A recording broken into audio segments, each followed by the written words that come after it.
AP assembly సమావేశాల్లో ఉభయ సభలను ఉద్దేశించి గవర్నర్ ప్రసంగిస్తూ సమయంలో వైసీపీ నేతలు నినాదాలు చేస్తూ కాసేపటికి సభ నుంచి వాకౌట్ చేశారు. దీనిపై డిప్యూటీ సీఎం పవన్ కళ్యాణ్ స్పందిస్తూ సభలో వైసీపీ వ్యవహార శైలిపై మండిపడ్డారు. వారి సభ్యులు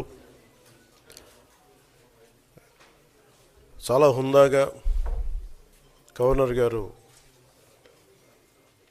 ప్రభుత్వం తరపున ఆయన సందేశాన్ని తీసుకెళ్తున్నప్పుడు వారు చేసింది ఏమాత్రం సబబుగా లేదు. గవర్నర్ గారు గత నెల రోజులుగా ఆయన ఆరోగ్య పరిస్థితి బాగా లేకపోయినా కానీ కంటిన్యూస్గా తీవ్ర జ్వరంతో బాధపడుతున్నప్పటికీ కూడా ఆయన ప్రత్యేకించి వచ్చి ఆయన ఈ రోజుని చాలా ఘనంగా చాలా బలంగా ఈ మెసేజ్ని ఇచ్చినందుకు ముందుగా గవర్నర్ గారికి మా ప్రత్యేక ధన్యవాదాలు. గవర్నర్ గారి ప్రసంగంలో వైసీపీ అగ్రనాయకత్వం కానీ సీనియర్ నాయకులు కానీ వారి ఎమ్మెల్సీ సభ్యులు కానీ గవర్నర్ గారి ప్రసంగం పత్రులు చించేయడం కానీ లేదంటే వారు ప్రత్యేకించి డిమాండ్ మాకు ప్రతిపక్ష హోదా ఇవ్వాలి అనేది చాలా బలంగా మాట్లాడుతూ వచ్చారు. ఇది అడిగితే వచ్చేది కాదు, అది ప్రజలు ఇస్తేనే వస్తుంది. బేసిక్గా ఒకటి హయ్యెస్ట్ మెజారిటీ ఎవరికి ఉంది వాళ్ళు ప్రభుత్వం ఫామ్ చేస్తారు, వాళ్ళకంటే నెక్స్ట్ స్టేజ్ ఎవరికి ఉంటే వాళ్ళకి ప్రతిపక్ష హోదా ఇస్తారు. అంతేగాని గతంలో మేము ప్రభుత్వాన్ని పరిపాలించాం కాబట్టి మా ప్రతిపక్ష హోదా ఎవరికి ఇవ్వరు. కనీసం జనసేన కంటే కూడా ఒక సీట్ ఎక్కువ వచ్చినా కానీ వాళ్ళకి ప్రతిపక్ష హోదా దక్కేది. ఈ రోజున ప్రభుత్వంలో సెకండ్ లార్జెస్ట్ పార్టీ జనసేన. దాన్ని ప్రజల దృష్టికి తీసుకొద్దాం. వైసీపీ నాయకులు వాళ్ళు చేస్తున్నాయంటే మాకు ప్రతిపక్ష హోదా ఇస్తే తప్ప మేము అసెంబ్లీలో అడుగు పెట్టాం, లేదంటే ప్రసంగాలను అడ్డుకుంటాం అలా ఇది సరైన మెసేజ్ బయటికి వెళ్దాం. ఇది సరైన విధానం కూడా కాదు. ఇది ప్రజలందరికీ తెలియజేయాలనుకున్నాం. ఇది ప్రతిపక్ష హోదా ఏ పరిస్థితిలో వస్తుందంటే మీకు రూలింగ్ పార్టీ కంటే కూడా అత్యధికంగా ఇంకొక సీట్లు వాళ్ళకంటే మీరు వస్తే దాని తర్వాత స్థానం మీకు వస్తే ఖచ్చితంగా ప్రతిపక్ష హోదా వాళ్ళకే ఉంటుంది. 21 సీట్లు ఉన్న జనసేన 11 సీట్లు ఉన్న వైసీపీకి ప్రతిపక్ష హోదా ఎలా వస్తుంది? మేము వస్తే తప్ప మేము అసెంబ్లీకి రాము, ఇలా గవర్నర్ ప్రసంగాలను అడ్డుకుంటాం అనేది ఇది సరైనది కాదు. ఇది ప్రజలందరికీ కూడా తెలియచేస్తున్నాం ఈ సందర్భంలో. అందుకని ఇది భవిష్యత్తులో కూడా మేము కోరుకునేది వైసీపీ నాయకుల్ని, మీకు ప్రతిపక్ష హోదా ఇవ్వకపోయినా ప్రజలు మీకు 11 సీట్లు ఇచ్చారు, దాన్ని గౌరవించి మీరు అసెంబ్లీకి రండి.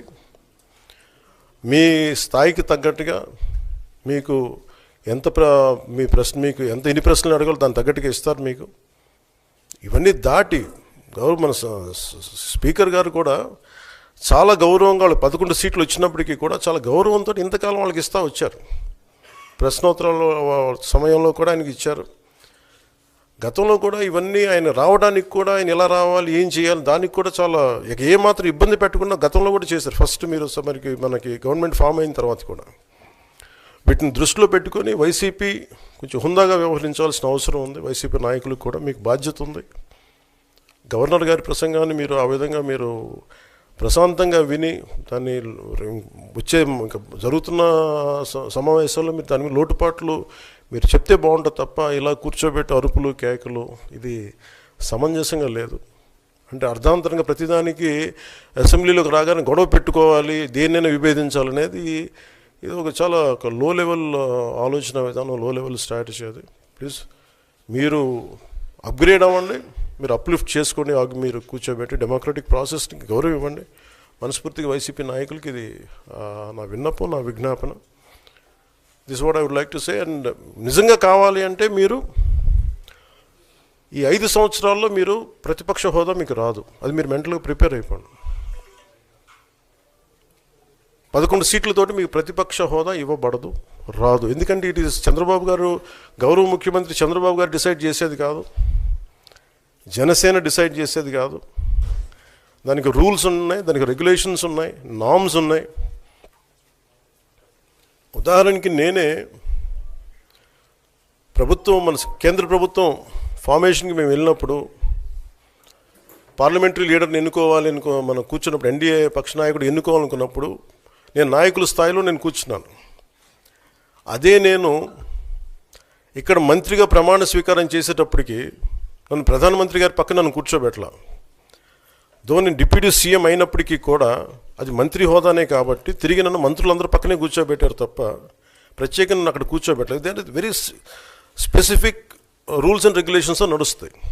ఉదాహరణకి పొద్దున కూడా స్పీకర్ గారు ఎదురొస్తే, నేను అసెంబ్లీలోకి అడుగు పెడతా ఉంటే స్పీకర్ గారు ఎదురొచ్చారు.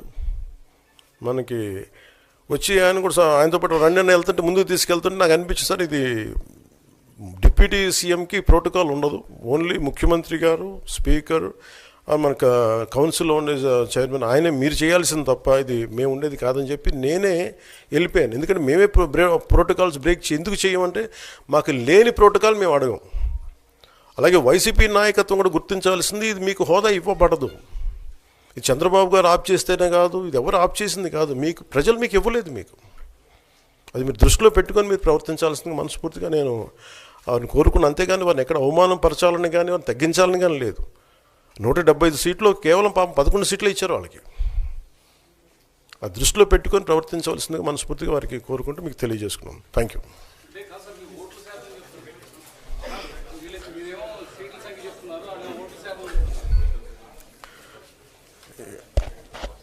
ఫస్ట్ అప్పుడు ఏం చేయాలంటే సార్,